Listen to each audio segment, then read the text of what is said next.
Subscribe the channel and press the bell icon for latest updates. আজকে আমরা করব conditional statement বা material implication. এর ফর্ম যেটা রয়েছে বাংলা যেটাকে আমরা বলি প্রাকল্পিক বচন। এর ফর্ম হচ্ছে if p then q,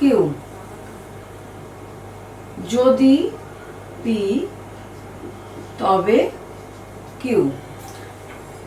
এর সাইন যেটা রয়েছে সেটাকে বলছে p implies q। এখানে আমরা এরকমও বলতে পারি যদি বৃষ্টি পড়ে তবে মাটি ভেজে। তাহলে এই প্রাকল্পিক বচনে আকার কি পেলাম? p implies q। এবারে সত্য সারণীটা আমরা দেখব।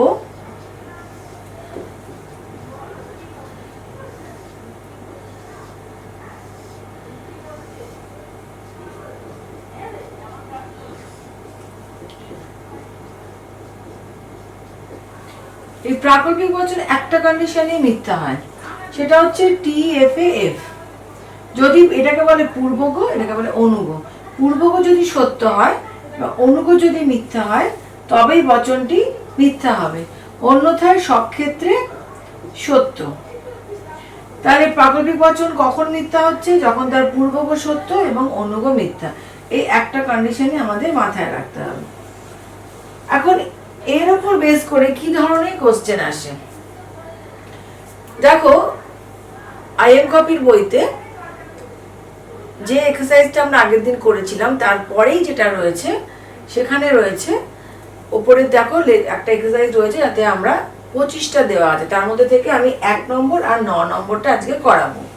ওখানে দেওয়া আছে যে এ বি সি যদি ট্রু হয় অ্যান্ড এক্স ওয়াই জেড যদি ফলস হয় তাহলে নিম্নলিখিত বচনগুলি কি হবে। এখন আমরা এখানে পেয়ে গেছি এ আর বি এর মান ট্রু, তাহলে টি ইমপ্লাইজ টি, টি টি তে টি হয়। অ্যানসার কি দাঁড়ালো? সত্য। এটার ক্ষেত্রে T implies F, T implies T F এ এফ হয়, টি এফ এ এফ, তাহলে অ্যানসার হচ্ছে ফলস।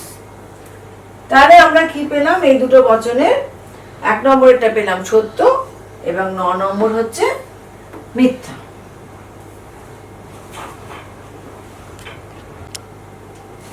নেক্সট 12 নম্বরে দেখো। 12 নম্বরে কি আছে?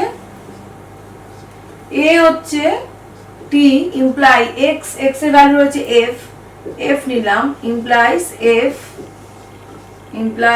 এফ। প্রথমে ফার্স্ট ব্র্যাকেটের কাজ করব, তাহলে টি এফ এ F implies F, F F এ টি ইমপ্লাইজ এফ, টি এফ এ এফ, তাহলে অ্যান্সার কি হলো? ফলস।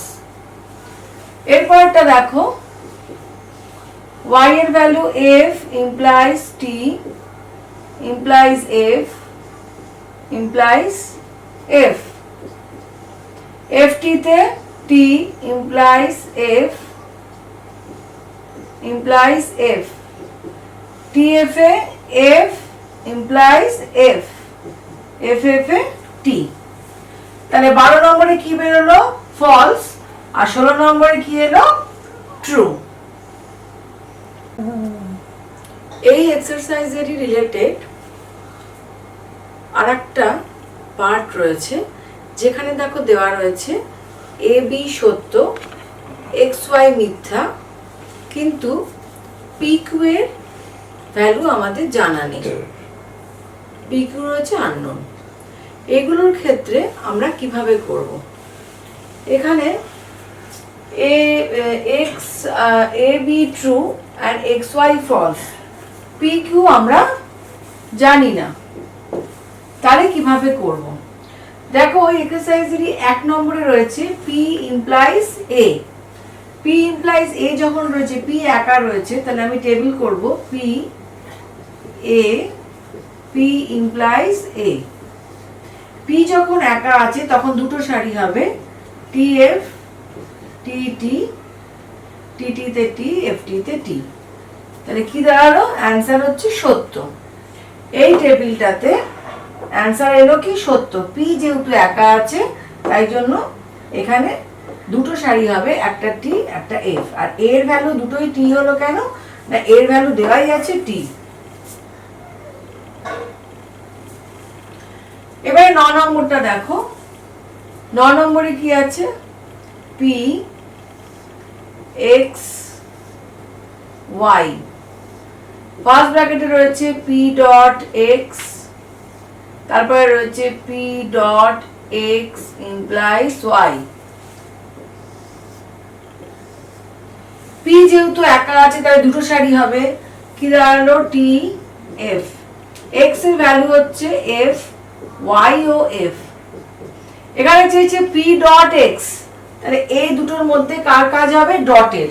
ডটে আমরা জানি টি টি তে টি হয় আর সব মিথ্যা হয়, তাহলে ডটে এই দুটোই হচ্ছে ফলস।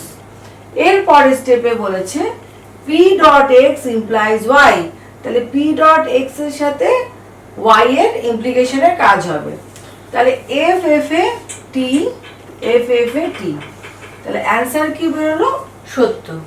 এখানে একটা জিনিস মাথায় রাখতে হবে যে যখনই আমরা এগুলো করব তাতে সারিতে যেন প্রত্যেকটা সময় এই সারিতে টি এফ কখনো না হয়, হয় ট্রু হবে না হলে ফলস হবে, যে কোনো একটা হবে।